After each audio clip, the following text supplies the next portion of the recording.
One rainy evening, when Mrs. Adewale was once again away for church activities, Pastor Adewale's advances escalated.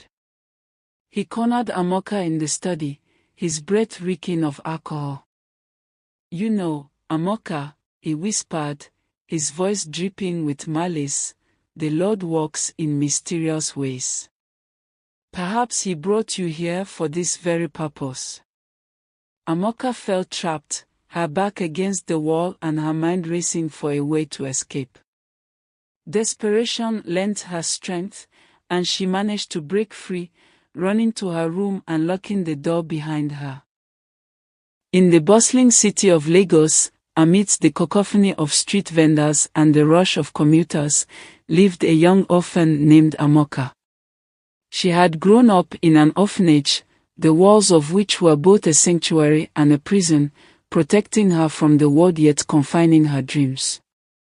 Her only family was her little sister, Chidinma, whose sparkling eyes belied the serious illness that plagued her small body. Amoka's love for Chidinma was the driving force behind every decision she made, every hardship she endured. Desperation and love had led Amoka to seek employment as a maid in the home of Pastor Adewale. Known throughout the community for his piety and charitable acts, Pastor Adewale's house seemed a beacon of hope in Amoka's otherwise bleak world. The pastor, with his commanding presence and soothing words, was a figure of reverence. His wife, Mrs. Adewale, was often away, involved in numerous church activities and charity events, leaving Amoka to manage the household and care for their 2 children. At first, life in the Adewale household seemed promising. Amoka worked diligently, her heart and mind focused on earning enough money to pay for Chidinma's medical bills. The pastor's children, though demanding, brought a sense of normalcy to her day. However, it wasn't long before the atmosphere in the house began to shift in unsettling ways. Pastor Adewale's initial kindness gradually gave way to a more sinister attention. He would find reasons to compliment Amoka, his words laced with a familiarity that made her skin crawl. "You are a blessing, Amoka," he would say, his eyes lingering too long. "The Lord has truly sent you to us." His touch, once a simple pat on the shoulder, became more invasive. Amoka felt her heart pound with fear whenever she was alone with him, but she pushed her anxiety aside, convincing herself that he meant no harm. The turning point came one evening when Mrs. Adewale was away on a church retreat. Pastor Adewale cornered Amoka in the kitchen, his usual benevolent smile replaced by a predatory look. He pressed against her, whispering vile things cloaked in biblical phrases. "The Lord is my shepherd, I shall not want," he murmured, his breath hot against her ear. "And you, my dear, are what I want." Amoka's attempts to push him away were met with laughter and threats. Terrified and trapped, Amoka endured the abuse in silence. Each day became a battle, her spirit breaking under the weight of Pastor Adewale's cruelty. Her only solace was Chidinma's improving health, for which she clung to the hope that her sacrifices were not in vain. The pastor's manipulation extended beyond physical abuse. He would remind her of her sister's medical bills and his influence, using scripture to justify his actions. "Submit to your masters with all respect," he would quote, distorting holy words to serve his wicked purposes. The community continued to hold Pastor Adewale in high esteem, blind to the horrors that transpired behind the closed doors of his home. Amoka's fear of losing her job, coupled with the stigma and disbelief she feared from others, kept her silent. The duality of Pastor Adewale's public persona and private depravity gnawed at her sanity. Each sermon he preached felt like a dagger to her heart, his voice a constant reminder of her powerlessness. Despite the overwhelming darkness, a glimmer of hope remained in Amoka's heart. She knew she could not endure this forever, that somehow, she had to find a way to break free. Her love for Chidinma and her own unyielding spirit whispered that salvation was possible, even if it seemed an impossible dream. And so, Amoka resolved to find a way out, to reclaim her life from the shadows cast by Pastor Adewole's vile deeds. The days following Amoka's harrowing encounter with Pastor Adewole blurred into a haze of fear and routine. She continued her chores with mechanical precision, her mind a whirlwind of turmoil and helplessness. Every time she heard his voice, a chill ran down her spine, and the weight of his threats pressed heavily on her heart. Yet, her resolve to protect her sister, Chidinma, kept her anchored, even as the darkness seemed insurmountable. One rainy evening, when Mrs. Adewole was once again away for church activities, Pastor Adewole's advances escalated. He cornered Amoka in the study, his breath reeking of alcohol. "You know, Amoka," he whispered, his voice dripping with malice, "the Lord works in mysterious ways. Perhaps he brought you here for this very purpose." Amoka felt trapped, her back against the wall and her mind racing for a way to escape. Desperation lent her strength, and she managed to break free, running to her room and locking the door behind her. That night, as the rain pounded against the windows, Amoka lay awake, tears streaming down her face. She couldn't endure this torment any longer. Her mind raced with the implications of speaking out, the possible disbelief, the potential backlash. But she realized that staying silent would only lead to more suffering. With a heavy heart and a prayer for courage, she decided to confide in Mrs. Adewole upon her return. The next day, Mrs. Adewole returned from her church retreat. Amoka waited for an opportune moment, her heart pounding in her chest. Finally, when the pastor was out, she approached Mrs. Adewole in the kitchen. "Ma, can I speak to you?" Amoka asked, her voice trembling. Mrs. Adewole looked up from the vegetables she was chopping, her expression one of mild curiosity. "Of course, Amoka. What is it?" Tears welled up in Amoka's eyes as she recounted the horrors she had endured. Her voice quivered as she spoke, but she forced herself to reveal the truth. Mrs. Adewole's face grew pale, her eyes wide with shock and disbelief. "You must be mistaken," she said, shaking her head. "My husband is a man of God. He would never do such things." "Please, Ma, I'm not lying," Amoka pleaded. "He's been doing this for months. I can't take it anymore." Just as Amoka finished speaking, Pastor Adewole walked into the kitchen. Sensing the tension, he demanded to know what was happening. Mrs. Adewole, with a mixture of anger and confusion, confronted him with Amoka's accusations. "Adewole, is this true? Have you been doing these things to this poor girl?" Pastor Adewole's face contorted with feigned shock and indignation. "How dare you accuse me of such things, Amoka," he shouted, turning to his wife. "She's lying to cover up her own misdeeds. She's trying to drive a wedge between us." Mrs. Adewole's loyalty to her husband won out. She turned to Amoka, her expression hardening. "I can't believe you would lie about something so serious," she said coldly. "You need to leave this house immediately."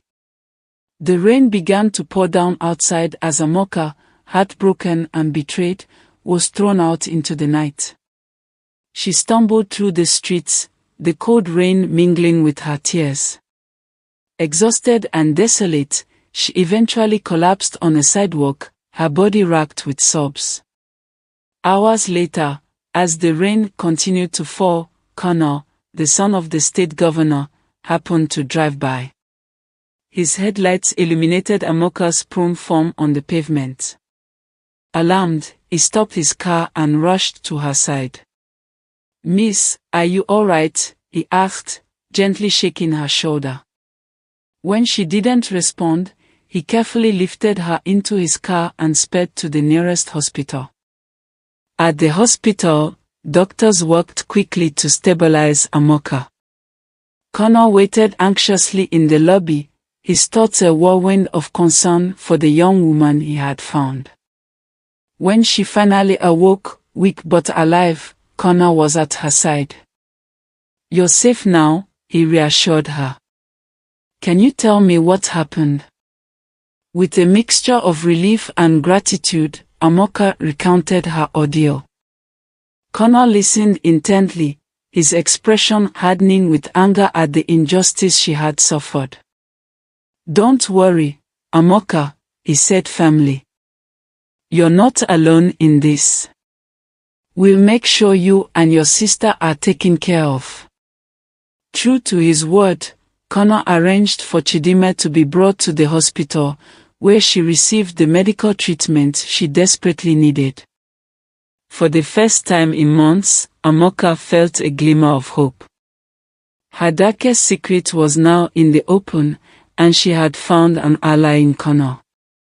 Little did she know, this was just the beginning of a profound transformation in her life, one that would lead her from the depths of despair to heights she had never imagined possible. The weeks that followed Amoka's rescue were filled with a whirlwind of change. Connor, true to his word, ensured that both Amoka and Chidinma received the best medical care available. Chidinma's health improved significantly, her cheeks regaining their rosy color and her eyes sparkling with a vitality that had long been absent. Amoka, although still haunted by the trauma she had endured, began to heal, finding solace in the kindness and support Connor provided.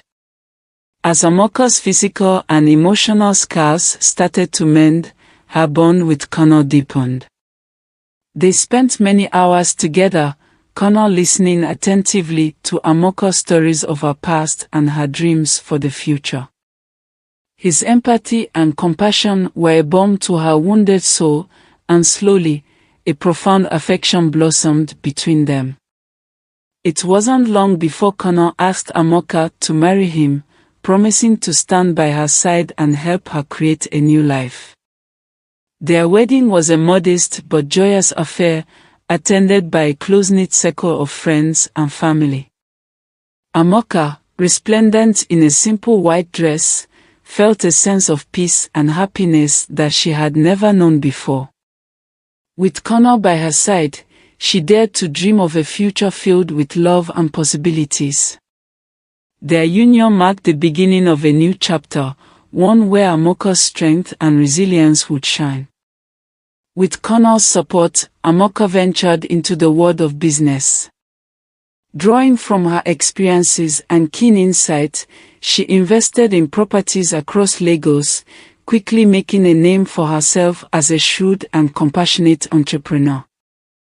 Her wealth and influence grew, but Amoka remained humble, always remembering the hardships she had overcome.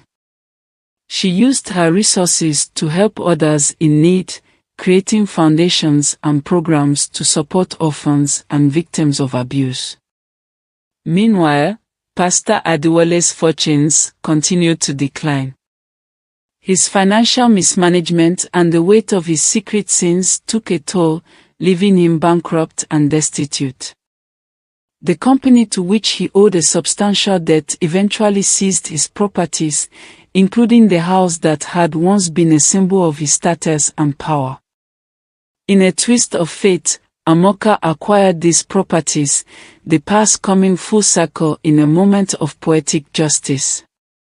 One fateful day, a disheveled and desperate Pastor Adewole, accompanied by his equally distraught wife, arrived at the luxurious office building that now bore Amoka's name. They sought help, hoping for mercy from the new owner of their former home. As they were ushered into the opulent office, their eyes widened in shock and disbelief at the sight of Amoka, seated confidently behind the desk. Amoka. Mrs. Adewale gasped, her voice trembling. Is it really you? Yes, it's me, Amoka replied calmly, her eyes steady and her voice firm. What can I do for you? Pastor Adewale, his once commanding presence now reduced to a pitiful shadow, fell to his knees. Please, Amoka, forgive us. We have lost everything. We need your help. Amoka's heart was a tumult of emotions. The memories of the abuse and betrayal surged within her, but she took a deep breath, grounding herself in the strength she had built. I have forgiven you, she said softly, but forgiveness does not mean forgetting. She offered them a place in the modest quarters meant for servants, a symbolic gesture that underscored the consequences of their actions. Pastor Adewale and his wife, humbled and broken, accepted her offer, realizing that their lives would never be the same. As news of Pastor Adewale's downfall spread, the community that had once revered him learned the truth about his hypocrisy and deceit. His reputation was shattered, and he lived out his days in ignominy and sorrow. Amoka, on the other hand, flourished, her story of resilience and redemption inspiring countless others. Amoka's journey from a helpless orphan to a powerful, benevolent figure became a beacon of hope in Lagos. She continued to use her influence to make a difference, driven by the memory of her struggles and the desire to create a better world for those less fortunate. Her legacy grew, marked by acts of kindness and justice, a testament to the unbreakable spirit of a woman who had faced the darkest of nights and emerged into the light. And so, in the vibrant heart of Lagos, Amoka's name became synonymous with strength and compassion. Her story, a powerful reminder that no matter how dire the circumstances, there is always hope for a better tomorrow. Through her actions and her unwavering spirit, Amoka transformed not only her own life but the lives of many others, leaving an indelible mark on the world around her. If you enjoyed this video, please subscribe to Agas Epic Tales for more content like this.